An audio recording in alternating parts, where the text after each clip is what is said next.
Welcome to Break the Mold. This is our first YouTube episode, but our third episode overall. Welcome to 2018. As of course, we got Dirty Dugan on the left. I'm clean today. DJ Blacquestarr on the right. And we're here to talk about some hip hop based out around the Athens area.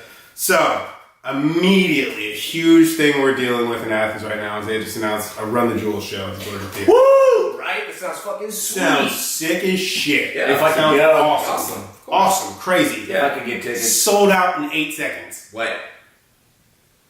Some bullshit. 80% of those tickets were bought immediately by bots. I literally went to Facebook immediately after I figured this out, only to see everybody's like statuses like, did you get tickets? No. Even a campaign or someone who's campaigning to run for city commissioner, county commissioner right now. County. City. Yeah. County. Is it county? District 9 commissioner. Yeah. Commissioner, whatever. Commissioner District 9. Yeah. He didn't even county. Yeah. It's County Commissioner District 9. There you go. Got you, Tommy. There you go. We got you, Tommy. Yeah. But dude, like, how do you guys feel about this situation? Well, first of all, let's break down. Tommy should not involve himself in music if he's going to be represented politics. I'm just joking. Okay, That's all. that's all. Well, so let's start off about the facts. Like the tickets were $15. Mm-hmm. Like we're talking about tickets. That makes more sense. Yeah. $15 for to see LP and Killer Mike do their thing at the Georgia Theater. Like, and that's very much doable. Yeah, I mean, Yeah. a side note, we've already seen Killer Oh, Mike. we already talked about that. Not with Run the Jewels. But still, Yeah. it would have been the greatest time. And they performed at the Georgia Theater. It was great to watch that man stomp around. Yes, Yeah, he wasn't like intentionally stomping around, but when you're that big, it's just like all your movements with your feet. Right, are he's stop. nicknamed King Kong for a reason. Yes. So Anyway. so the tickets were $15. Like everybody. Makes sense for a Georgia Theater show. Right. Honestly, isn't that like one of the cheapest Run the Jewels shows that has been announced ticket-wise? I mean, yeah, because it's Athens too. Probably. Yeah. But I mean, like even still, it's like that's cheap for a Georgia Theater show. Yeah. Like I mean, generally Georgia Theater show tickets Like are like $20, 25 and this bucks? is Run the Jewels, who is a huge artist name throughout the world. International, yeah. Yeah. Exactly. And plus, Killer Mike, and I mean, they have their ties to Athens through the beer. Yes. Yep, exactly. Well, this isn't it, unfortunately, but the Run the Jewels has a beer that's brewed with two different breweries, Creature Comforts here in Athens, and some brewery in Brooklyn. Do you remember the name, David, by chance? Edinburgh. Yeah, that's right. And it's called Stay Gold, and it has like the fists and everything on it. It's fucking awesome. Yeah. But So I mean, so the ties are like very deep between Athens and Run the Jewels. Exactly. So yeah, so the tickets were going $15, and like I said, tickets were sold out like almost immediately. So and how much were they going for? I think the lowest price David quoted just a little bit ago was $90. This was like what is it? This is Today is Sunday, January 28th. 8:17, so around 8 o'clock on Sunday. Yeah. It was $80. Yeah. $89. Okay. And it's crazy because for like this venue, the Georgia Theater, they typically announce their shows months in advance. Right.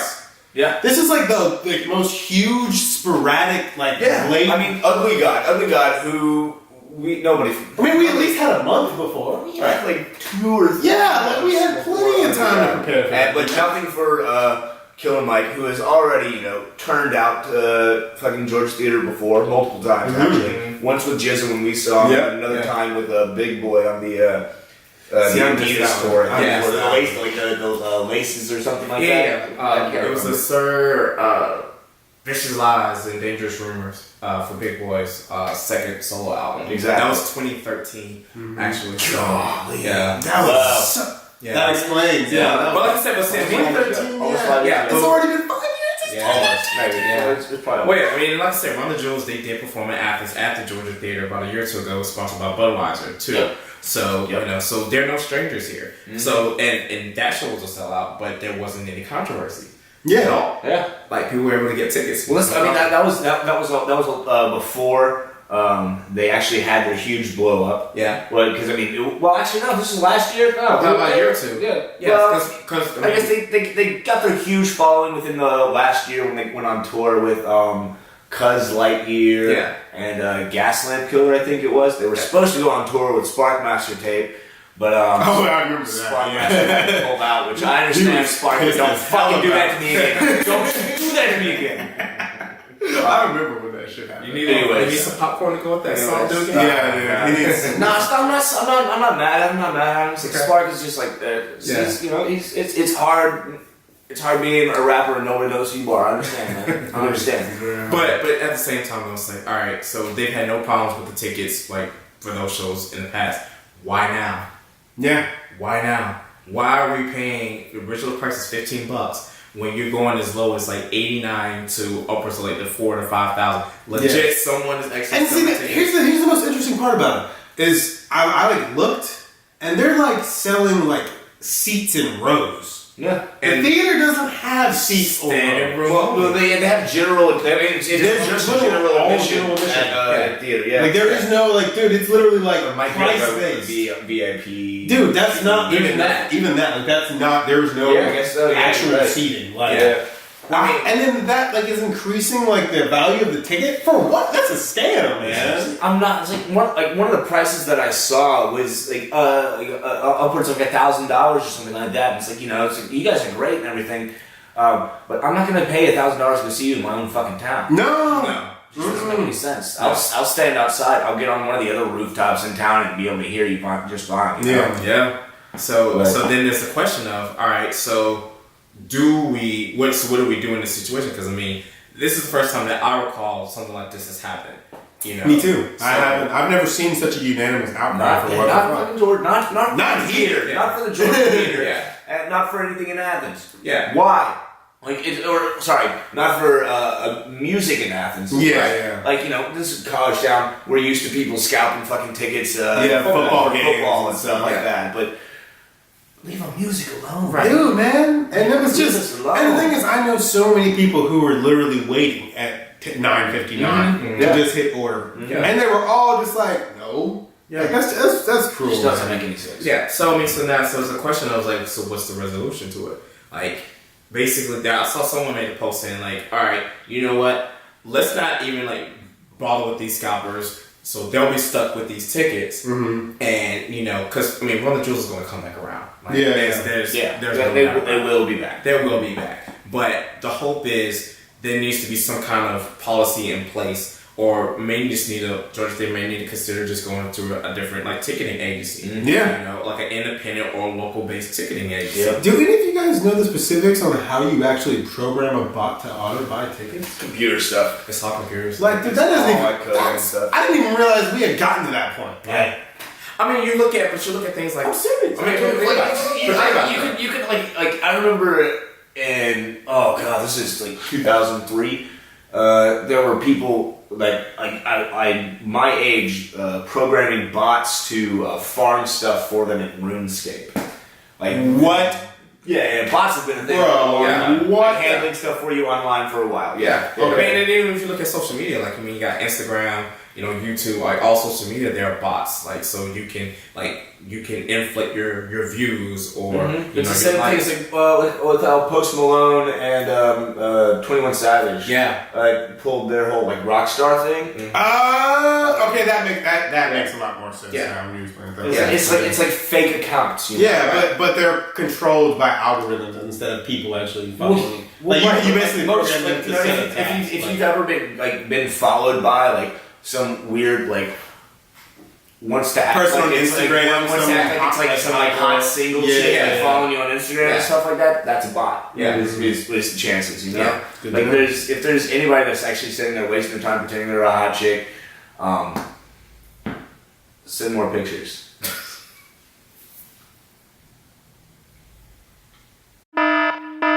But nonetheless, though, it's.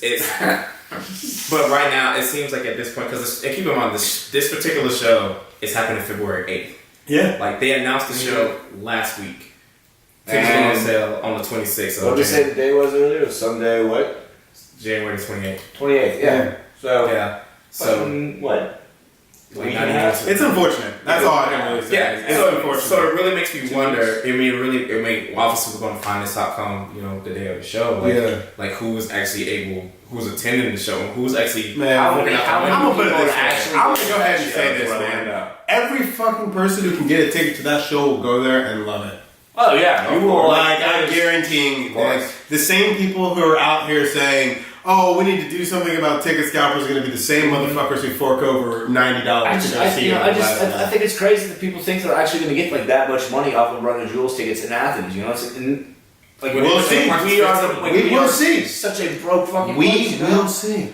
I don't know. People pay out that for Jordan tickets. Like if anybody makes any money off of it, then mad props to them. Yeah. You know. Anyways, moving on to our next subject, Which is the 316 connection. Yeah. We'll go ahead and give us a recap. All right. So last off, January 27th, we had our first show of the year called the 316 Connection, and it's basically taking local-based artists, Georgia-based artists, and pairing them up with touring musicians. So, and for this particular show, we had Must Be the Holy Ghost from Winston-Salem, North Carolina, and Deaf Poets from Miami, which Emery and I know from, because Deaf Poets came up in 2013, performing at the radio station while Emery was with Monsoon, and it's almost been 5 years since we've seen them. It's crazy. And they paired on alongside Cinematic from Atlanta, Georgia, and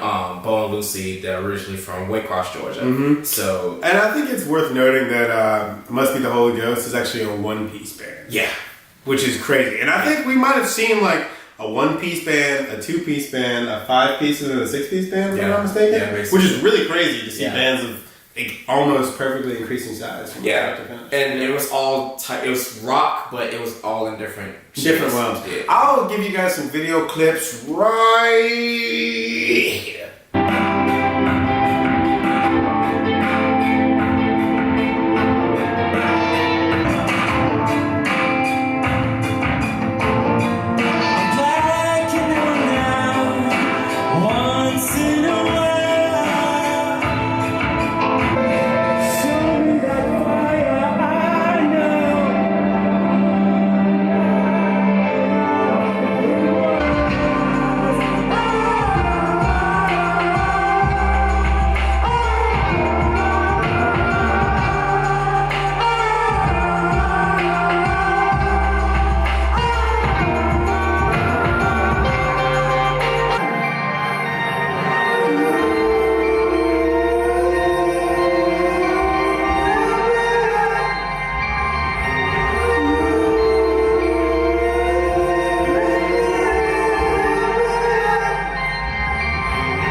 Next, I got Beau and Luci coming up, and they're from like South Georgia, so it's like swamp rock.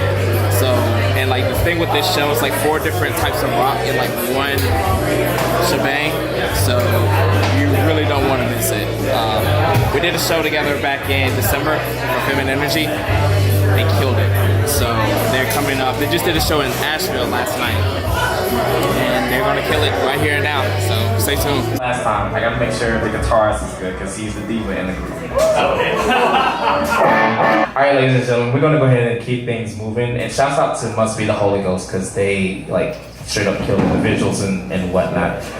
It was really awesome. A great way to start off the show. So coming up next, I have 2 lovely ladies. They're sisters, obviously. And they come from the swamp, South Georgia, way down south.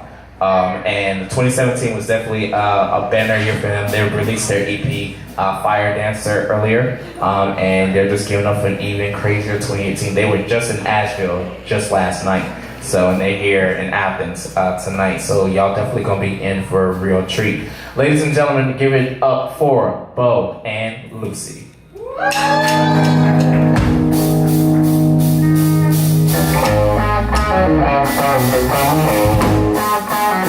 Thank you.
Is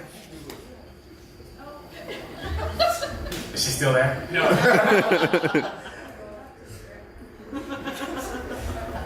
Okay.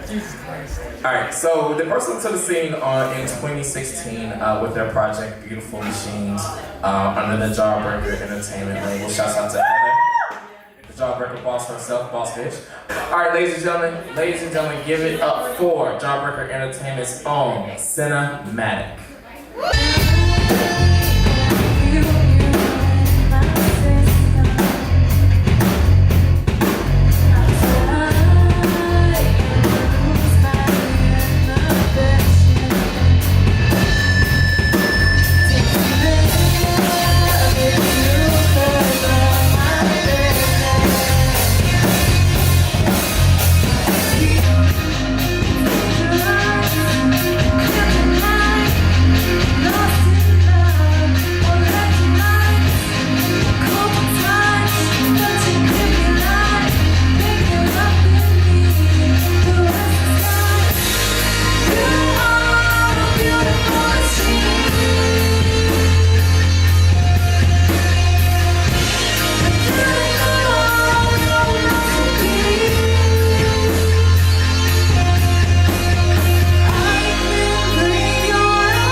So anything's off on the 316 connection.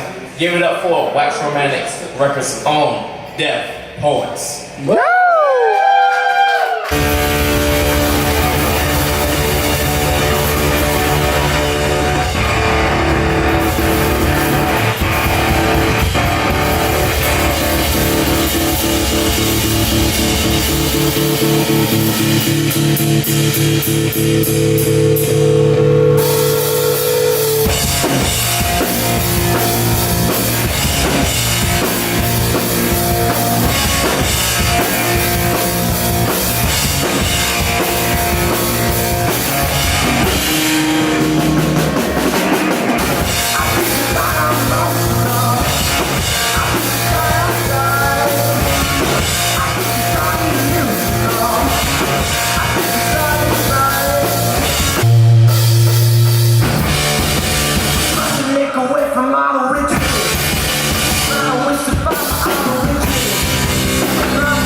It was a great time.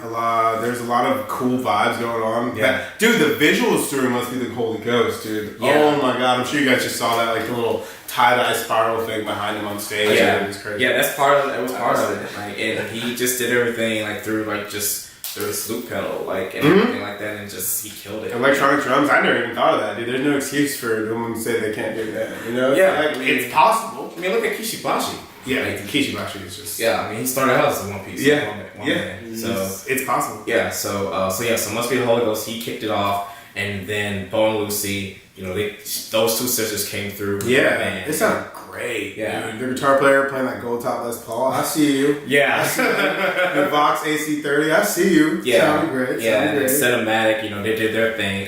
It was their first show they've done in a minute, but they're gearing up for their follow-up project from 2016. They're getting back into it, and then freaking Deaf Poets, Dude, just savagery. Like, Sean and Nico, like freaking ridiculous. Nico, like Honestly, they almost kind of sort of make the White Stripes look like bitches. he said it. You know what? I'm just going to throw back a replay of a clip right here. I'm so fucking sick of that. I hate this bullshit. Yeah, you know what? Here's another clip. With the ruler, diamond cooler.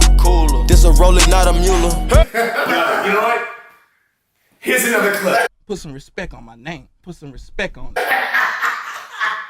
Hey, you know what? Here's the hottest new meme. Right here. You know, dude. But overall, I mean, and it took place at Nuci Space. Let me mention Nuci that. Space. And it was awesome. Like everybody was there. They enjoyed themselves. All four acts on the bill, they enjoyed themselves. And don't be surprised if some of those acts end up performing together, you know, down the line too. So shouts out to everybody who was a part of it. Shouts out to Jawbreaker Entertainment and Wax Romantic Records, who they actually collaborated with me in putting together the lineup. Yeah. And shouts out to Nuci Space for letting us have that. Yeah, show. dude. Shouts out to Chris, who ran sound? Oh, it was Adam. Adam, Adam, MVP killed it. Sounded great. Yeah, dude. shouts out to Will and Alice. They were both on the bar as well too. So shout out to Nuci Space. Y'all are awesome. Y'all rock. Yeah. So, it was a great show. It was a great show. So It was a great show. So switching gears. Culture. Culture II. Migos. yeah, who are apparently actually on the cover of Rolling Stone. Yeah, as well, which is pretty crazy. yeah. So Everybody's on the cover of Rolling Stone. Dude, but They For put hip-hop. actors on the cover of well, Rolling wait for Stone. hip hop. For hip-hop, For yeah. hip hop. Oh yeah, for hip hop, that's yeah, dude, mad come on, respect. dude. That's Yeah. that's a whole new level of like success corporate wise. Oh yeah, Yeah, like, you gotta get there. 100%. And dude, 24 songs. 24 songs. That's the first thing we said about the album. 24 songs. In 2018. Yeah. In 2018. In 2018, 24 is Bro, up. what? For a hip hop album in 2018. Big crit on that double album. Yeah.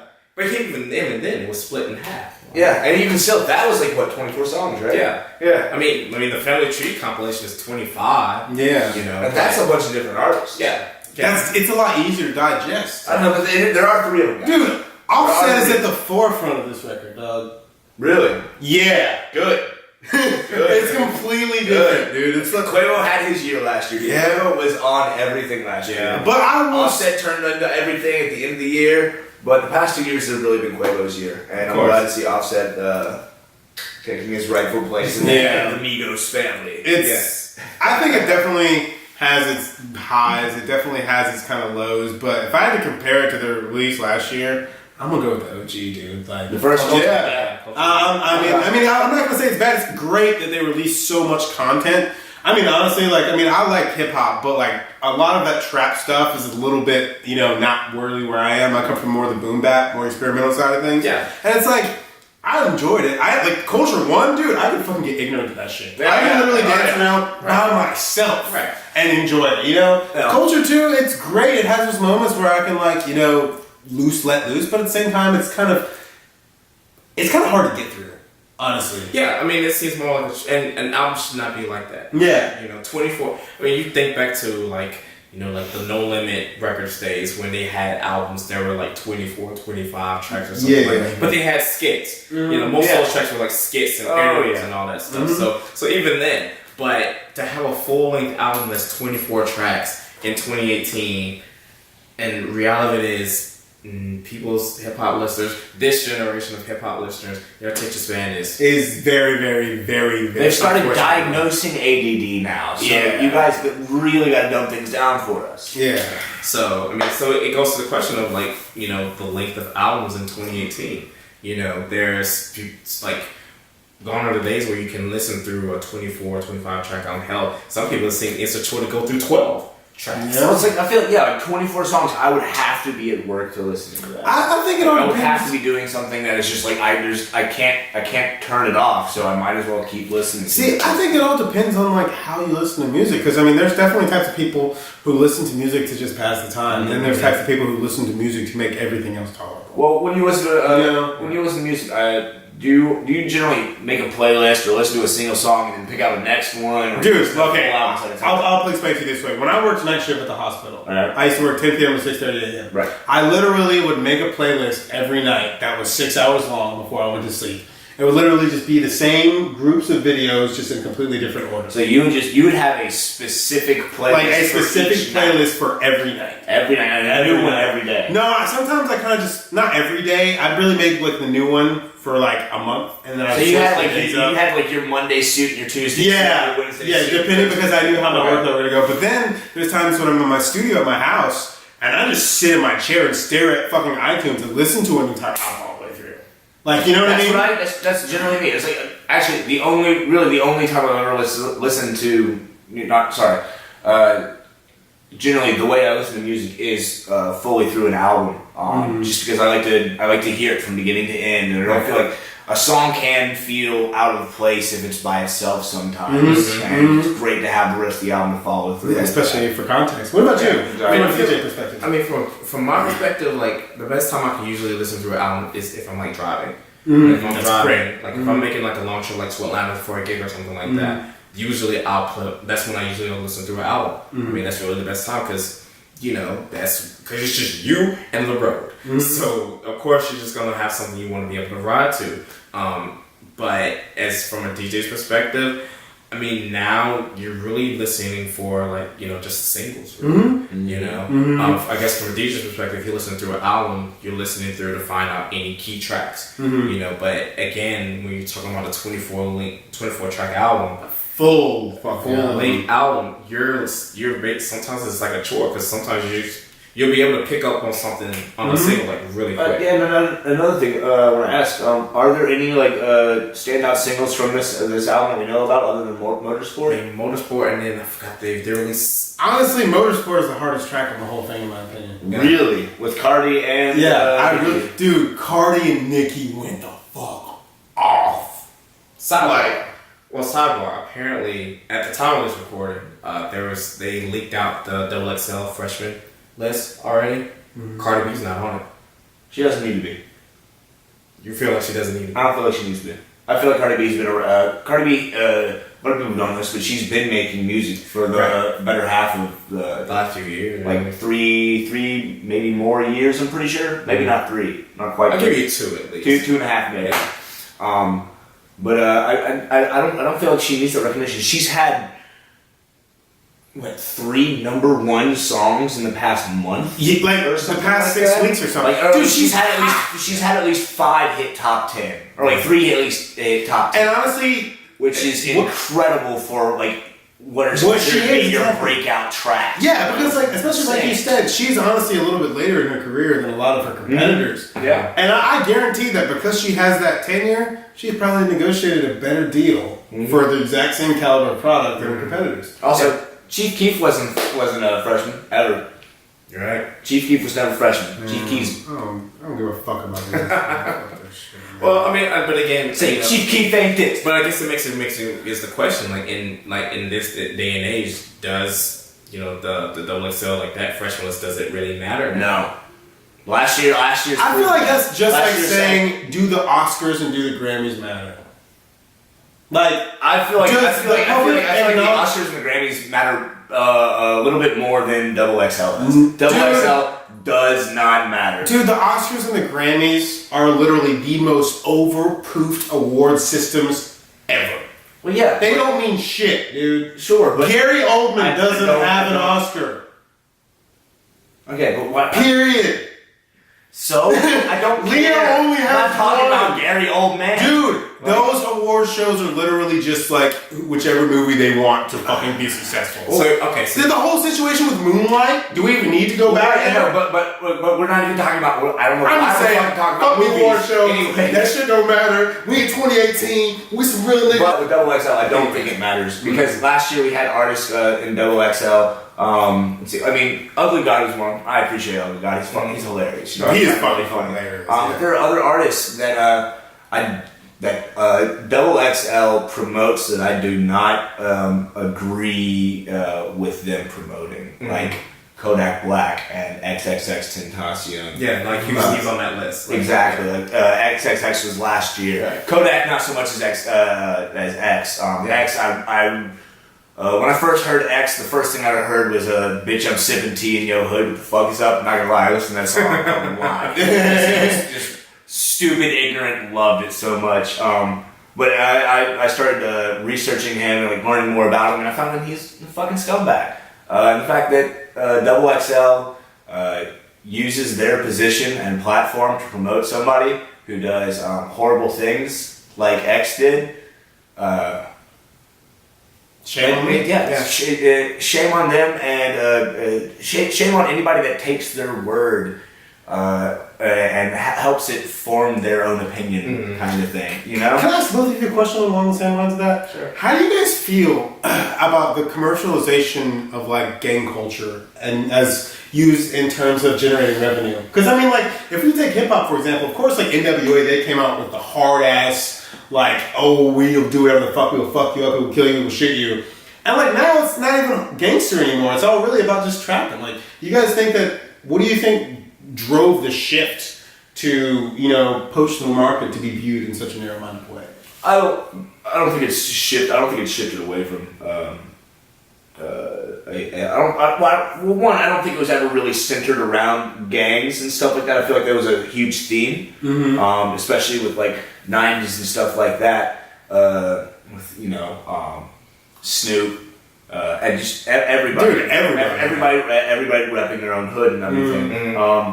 But it was more of a self-serving attitude when it came towards their relevancy with the game. Whereas nowadays it is about me and my boys kind of thing. Okay, I can see that. You know? How do you feel about that? I mean, it's the same thing. Like when you if you look at Atlanta, like the Atlanta music scene. Even in the '90s, you hear like rap. It's like if you're from Atlanta, like what part of Atlanta you from? Like they always say like either Zone 1, Zone 2, Zone 6. Like you from from Adamsville or you from Decatur, like Marietta. It's like even then, I mean, hell, look at freaking Lil Jon and like Crime Mob. Like they basically have music where they say represent your set, represent your clique, and saying screw whatever set you repping. Like reality is like kind of close when that kind of thing. Yeah. But I mean, I'm talking from a southern perspective, especially in Atlanta. That kind of culture has been more so just representing where you're actually from. Okay. And I think that aspect has always been, but it's like you're proud from where you're from. You rep your set, you rep your hood. Day in and day out. So even back home in my hometown, like. People will represent like their certain like neighborhoods. Yeah. So I mean, here in Athens, dude, you repping East Side or West Side? Yeah. You repping Paul Doe? Yeah. Well, rest in peace. Wow, dude. It's not that funny, bro. It's really not that funny. No, it is not, man. It's kind of fucked up, honestly. It's really fucked up, honestly. We're sorry. I'm sorry. He's not, obviously, but I'm sorry. Oh, Jesus Christ. No, and I can't even start talking until he's done fucking laughing because all this guy get edited out anyway. Right? There's a link, right? I just swear to fucking God. I don't think that. I mean, I don't even know what you were, Avery. So, coming up in the month of February, in the Athens, Georgia area. February 6th. Stella Groove. Stella Groove. Stella Groove is releasing her album, All of Me. She's doing her release show over at the World Famous, actually. So she's released a couple of singles from it already, like Trust Issues, What You Came Here For, and a few others. So she's gonna be busy this month because she's like out of every shows that we're announcing, she's involved with like at least a couple of them. That's awesome, dude. So 2018. Yeah, for her, February. It's not just promotion for her book. Yeah. Oh wait, album. Yeah. She's doing the album. Yeah. Like, but two other people doing. But the next day, that's the book. Yeah. Yeah. All sides. Yeah. So Celeste is releasing her book. She's doing her release on the 7th at Hendershots. Actually, so Hendy's on Prince Avenue. Yep. Oh, and also at Hendershots, 4 days prior to that, February 3rd, Andrina, the other half of African Soul, she's doing her show. There's featuring Celeste, I believe, who else is on there? Cedric. Yeah. And then LG is hosting it as well. Oh, that'll be fun. So February 3rd, Andrina's doing her show. And then Stella Groove's doing her album release on the 6th. Celeste is doing her book release on the 7th. Yeah. Shouts out to Dex. Yeah. He's releasing his project on Valentine's Day. Yes, called No Love on the 14th. And then I'm really interested to see. I'm really interested to see how that comes. Because Dex has really been killing shit lately. Yeah. And 2 days after that, on the 16th, we got the volumes Love and Hip Hop by Flickr. It's featuring DK. Love is Hip Hop Athens. No. That'd be a horrible show. Yeah, that'd be a horrible show. That would be honestly one of the funniest shows ever. Yeah. No, it would be really funny just because it would. Dude, think about it. All of the hip hop wives in Athens. Oh my god. And their own show. Honestly, Love and that Hip Hop, would be so Love funny. and Hip Hop should just be about everybody that lives at Murder House. I'm cutting that out. No.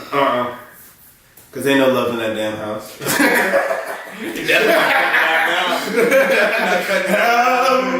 Anyways. Alright. So on the 21st, speaking of books. Yeah, Mocha's releasing her book. I'm actually DJing her book release. It's at Cine. DJ Blacquestarr. What time is that kicking off, you know? It's our early show. It's kicking off at 7. 7? Okay. Yeah. If not, it'll be on, we'll probably put the stuff on the description. So you can see be able to check all this stuff out. So it'll be on the 21st. I'm at Cine. And then the 25th, my next show, the Sweet Soul Movement show is happening. It's going to feature, M. Lewis, Stella Groove, Jesse Ruth, an artist from Atlanta. Her name is Arpenique. And then that's on the music side. Then I have, on the poetry side, I have Celine Hayes and Sam, aka Scrap God. And then on the comedy side, I'm having Rashawn Love and Crystal P. Oh, cool. What's the venue for this again? World Famous. Oh, World It's Famous. gonna be an early show. It's gonna be your early show. Doors gonna be at 5. Oh, dude, that sounds great. Yeah, and then your show will kick off right now, after 5:30 or 6. Okay, yeah. The show will be done by 8. Oh, dude, that was great. Because we don't have a 316 show done. Dude, it was quick, dude. But man, dude, again, just recapping, dude. Death Poets, man. Death Poets. Sean and Nico. Just Jesus. Lord have mercy. If you ever get a chance to see Deaf Poets come up, because they're still on tour. They're on tour. As of this, aren't they about to move to New York too? Yeah, yeah. So if you get a chance to see them along the way, by all means do it. It's the two of them. Do it. Just the two. That Fender Bassman, and then just watch the footage again. You'll see. Yeah, just watch it right here. Stop. Don't fucking do that to me. Don't fucking do that to me. Oh, hell no. No. No video on my face. No video on my face. Fucking Christ. We're done. Yeah. So February 25th, the Sweet Soul Movement show is happening. And I think that's the last show that I know that's happening. And then, of course, the Rum Jewel show, like we mentioned. On February 8th. February 8th. Which I'm still really interested to see how that goes. I'm really interested. And honestly, not see the show. No, honestly, if I can find a ticket for a cheap price, I'll go. I mean, you know what? I think I'll fucking go, honestly, yeah. this is what I think is going to happen. I think eventually, when the scalpers realize like ain't nobody who's really gonna be paying like that much money just to see them, they'll lower the tickets. They'll have to lower. Same thing that happens the day of a show. Tickets drop drastically. Business. I hope none of them manage to sell any tickets and the show is empty. Not for Run the Jewels. That's fine because I'll be the only person there and I'll get him one-on-one with Killer Mike. Yeah, actually really tight. Yeah, nobody go to that show. Yeah, Bad boycott the show. Horrible idea. We got a ticket for cheap. Hell yeah! But seriously, guys, thank you so much for tuning in to Break the Mold. My name is Lex Callahan. We got Video episode 1. That's your Also, name, my name's David. DJ Blacquestarr. Y'all have a good night. Deuces.